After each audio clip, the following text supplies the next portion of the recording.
What is going on? My name is Colin Mason. Today, we're going to be talking about lending and borrowing strategies, but more so, we're going to be diving into liquidation. It's that scary monster in the closet that we have to shine a light on and understand how can we keep our assets safe? How can we avoid liquidations when we're doing lending and borrowing strategies. Today, I'm going to be sharing with you four different strategies to help you do this. And I've been using these strategically in the last 6 months from August all the way through January here. And I'm going to continue to do so during this bull run cycle here. And I'm actually going to flip it on its head and start doing the reverse when we're in more bearish times. But that's for another video.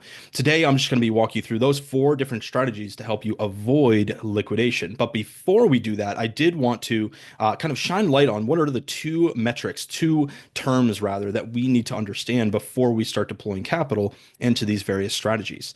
Number one is our LTV, our loan to value ratio. This is going to be the relationship between how much we have lent on the platform, the lending and borrowing platform, and how much we've borrowed against that collateral. That ratio is extremely important and is going to be the KPI or the metric we look at when we're determining the health of our position.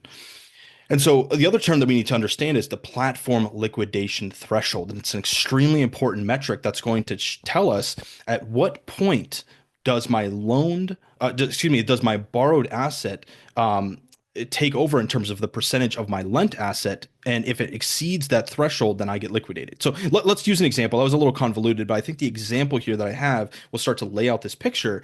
And then after this, I'm going to show four different strategies that we can use. And then I actually have two actual positions that I have been using these four strategies on to build up my bull run bag and to, protect myself, protect my assets from liquidation. Let's use this example. And I'm actually doing this personally on Moonwell, which is a lending and borrowing platform on the base chain. But I want to use kind of my Miro board here to sort of map out what could this look like, and what's the risk if the lent asset moves down in value. Okay, so let's use this example. Let's say I take 3 ETH that I own in from my cold storage wallet and I want to use it. I want to leverage the assets that I own to produce cash flow. Now, what I could do is I could take the ETH, is this example here. I could take my ETH, deploy it right into a liquidity pool that generates good cash flow. But the downside to putting owned capital into a liquidity pool directly is that we are setting ourselves up for impermanent loss. Now, that's not not a topic that we're going to talk about too much in this video. But when we're taking owned capital and we're putting it into a liquidity pool, we're sort of limiting the upside potential when it comes to price appreciation. And so why I love this strategy and why I've been doing it since August here, since I learned about it pretty much, is when I lend a moving asset during bullish times, meaning I believe that asset will move up in value in the short, mid, and maybe even long term, is when I lend a moving asset and I borrow stable coins against it, I can then take those borrowed stables and put those into liquidity pools or into a cash flowing vehicle. Why I love a strategy is now I have full exposure to my ETH that I have lent here. So if ETH moves up in value, my lent value is also going to increase at the pace that ETH is increasing, right? Because I have full single asset exposure to that asset. If I were to take all of that and put that directly into a liquidity pool, because of impermanent loss, there's limited upside when it comes to price appreciation. So again, that's why I like this strategy a lot. So let's give the example here is let's say I've taken 3 ETH and I've lent that on Moonwell or Aave or whatever platform that you're using. But let's say I'm going to use Moonwell because that's the platform that I'm currently using on the base chain, right? So let's say I take my 3 ETH, I put that inside of Moonwell. Well, what I can do is I can borrow stable coins against it with this bullish strategy. So let's say I lend 3 ETH and the current price of ETH right here is $3,000, let's say. So if I were to lend 3 ETH, that means I have a $9,000 Ethereum position that is being lent. If I were to borrow $4,000 from that position here, and I were to put that $4,000 into a liquidity pool, well, now I have full $9,000 of ETH exposure, and I now have $4,000 worth of borrowed assets that I can deploy into a liquidity pool. And, if that's an ETH pool, or it could be anything, really, you can put that capital anywhere. But now I have more exposure to the markets when I take that borrowed capital and put it into a liquidity pool. So let's walk through some metrics here. So ETH is $3,000. My lent position is $9,000. I've borrowed $4,000 in stables. I've deployed that $4,000 into a liquidity pool that's now generating a cash flow for me. So my net lent position, this is extremely important. My net lent position here is $5,000 because I have an assets and liabilities here, right? If I have $9,000 in assets, $4,000 in liability, my net lent position is $5,000. But my entire portfolio value is $9,000, right? Because I have $9,000 in assets plus $4,000 in assets. That's $13,000 in exposure, in crypto exposure. But then I have $4,000 in liability. So 13,000 minus 4,000 equals $9,000 total portfolio value, right? Hopefully it's making sense. Then the next thing we're looking at, another KPI, which is a key performance indicator when it comes to these lending and borrowing positions is, well, what's my LTV, my loan to value ratio? And in this example, what we're doing is we're taking $4,000, our lent, or excuse me, our borrowed, our loan, and we're dividing that by the amount that we have lent. That figure right there, 4,000 divided by 9,000 is going to get us the percentage for our LTV. At the moment, it's 44.44%. Now, I would consider in the healthy range. I have a personal threshold, a personal liquidation threshold where if it exceeds, for me, it's 60%. Some people are more conservative and say 50% or 40%, however you want to do it. Depends on your risk profile and all that. But for me, if it exceeds a certain threshold, a certain LTV, that's where I can immediately kind of triggers an alarm for me to take action. And I've actually had to do this, and I can't wait to show you the two examples on Navi and Moonwell, the SUI chain and the base chain, where I have actually had to use the four strategies I'm going to talk about here in a minute to actually lower that LTV and make sure that my positions remain healthy.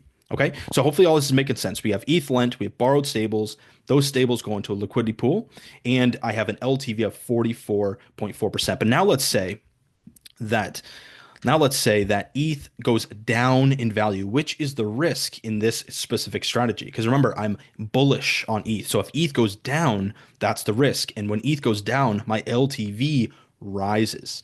That's where we need to start to pay attention. And if you were to kind of think of this as a like you're driving a car and you have that dashboard in front of you, it's almost like that light that's flashing. It's like, hey, the car is still operating. Like nothing is in dire need of attention, but understand, hey, there's something that needs paying attention to here. And so that's what we're going to be talking about as LTV rises if these lent assets go down. Let's do the example. So if ETH goes down from 3,000 to 2,500, what does that do to my overall position? Let's get this out the way here. I still have 3 lent ETH. Right? Still have 3 lent ETH. That ETH now is worth $2,500. So the dollar of value, the unit of account here is of US dollars is $7,500, right? 3 times 2,500 equals $7,500. Now I still owe $4,000 in stable coins, and actually it's going to be ticking up a little bit because understand that when we're borrowing assets, there's a percentage that they charge for us to do this. And so this might be, $4,001. And then in a couple of days later, it might be $4,002. So I'm just using this as an example here. And especially as I'm just using a theory vision board here, that these numbers are going to fluctuate a little bit, but understand that this is the basic way to how to view it. So again, I have 3 ETH that's lent worth $7,500, $4,000 in borrowed stables. That $4,000 is put into the liquidity pool. Let's say the net lent asset value is now $3,500 because my assets here and my lent position has gone down in value, but I still have the $4,000 in liability, and my entire portfolio value is now worth $7,500. My LTV has now risen to 53.33%. So for me, this is just now an indication of, hey, I need to pay attention to this a little bit more. Now, let's keep going with the example. Let's say ETH moves down even farther, which is going to increase our LTV, right? Let's get rid of this. So now I still have 3 ETH that's lent, but the value of that ETH is now worth $5,349. And you might be thinking, that's Colin, it's very specific. Well, I'll tell you why.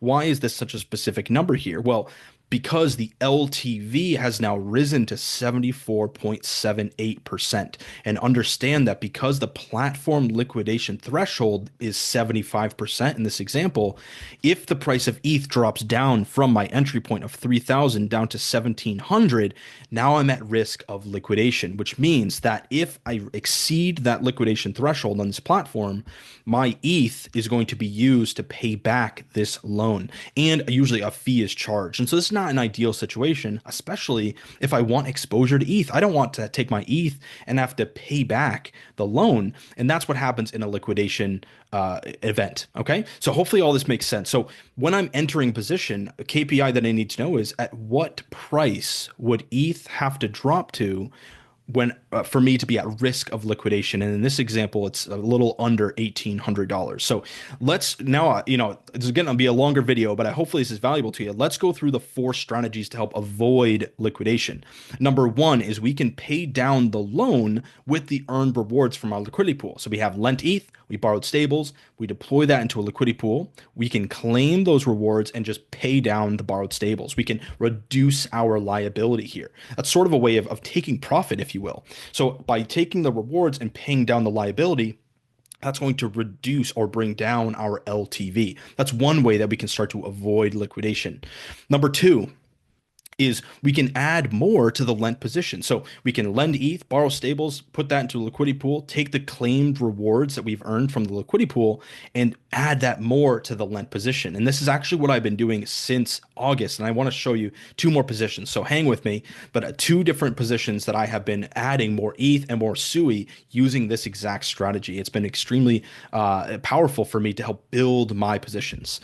Number 3 is we can lend out another asset on the platform. So what we can do in this example, and it's kind of a part 2 here, or a 2-part series, is we can lend ETH, borrow stables, put that in liquidity pools, take the rewards that we have earned, and then add a new lent asset onto that platform.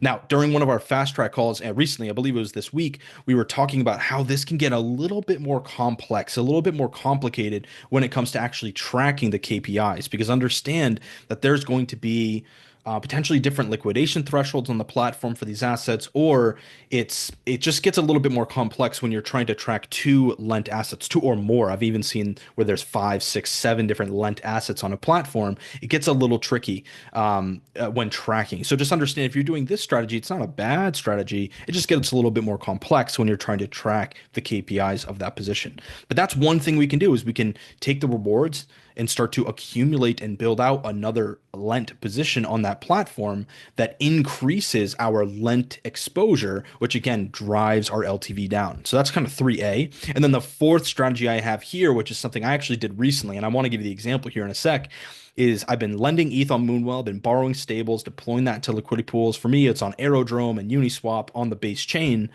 But then ETH dropped in value very recently. And so what I had to do was make a decision. Do I want to pay down the loan? Do I want to add more ETH to my position, or do I want to add another asset into the platform of Moonwell? And so for me, I didn't want to add any more ETH exposure. So I've been doing 2 for a long time. And I was at that point where ETH was at my personal limit. I was like, I have enough ETH exposure in my overall portfolio.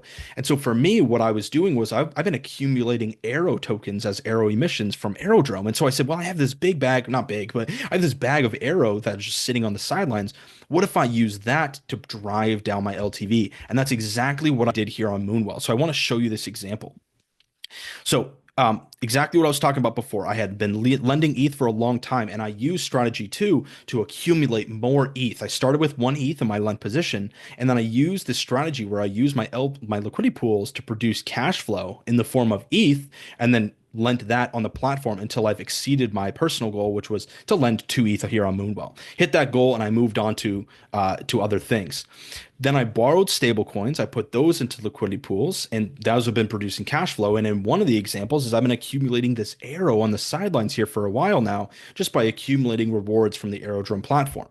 But as I was saying before, as the price of ETH dropped in value, my credit remaining started to go down. My health of my position started to come down to a point where my LTV was rising past a personal threshold of mine. So I said, okay, well, what I can do is I can add some stables to the platform that reduced my LTV. And I had some Arrow as well, where I put in Arrow into the platform here. Now you might be asking, Colin, why didn't you just take the stable coins you had and pay off the loan? And that was because I was earning more from the supply of stablecoin rather than just paying off the loan. So I think it was like the borrow percentage was like 9% to borrow, but I was earning a little less than 12. I think it was 11.5% in supply. So for me, I just said, well, it's a 2.5 different spread at the moment. So I'm just going to supply this USDC as opposed to paying back the loan. But either way works, right? So anyways, what I did was to protect myself from liquidation of my ETH here, I added USDC and I added Arrow onto the Moonwell platform, which again reduced my LTV. The other example that I wanted to show you is here on Navi, which is a lending and borrowing platform on the Sui chain. And I started with 865 Sui tokens in my lent position. And I've used strategy number two, if I can go back, I've used strategy number two to add and build my Sui position up, up, up. And so if I were to go back to my Navi here, I started with 865 Sui, and now I have over 1,300 Sui tokens by using this strategy. And by taking the rewards earned from my liquidity pools and adding that to my lent Sui position, I was able to decrease my LTV and increase my supply. And so now my exposure to Sui has increased as I've added more to this platform. And like I've said in 3A here, is I've done this as well with my Cetus position. So it's a very, very small position, obviously, but that's just because I've been earning mining rewards on the Cetus platform. So as I've been accumulating Cetus, I'm not swapping that for Sui or to stables. I'm just lending that here on the platform as well. But that technically is 3A, where I've taken the rewards that I've earned from my liquidity pools and lent that on that platform, which also reduces my LTV. So hopefully it's brought you some value. It's a little bit longer of a video today, but I think that it should help you understand what liquidation thresholds are, what are LTVs, what is the risk with the underlying assets, with the lent assets going down in value. How can we use those 4 different strategies to protect ourselves from that downside, from that liquidation risk? So if you have any questions or anything like that, just drop it down in the comments below. Would love to help. And with that being said, we will see you in the next one. Peace.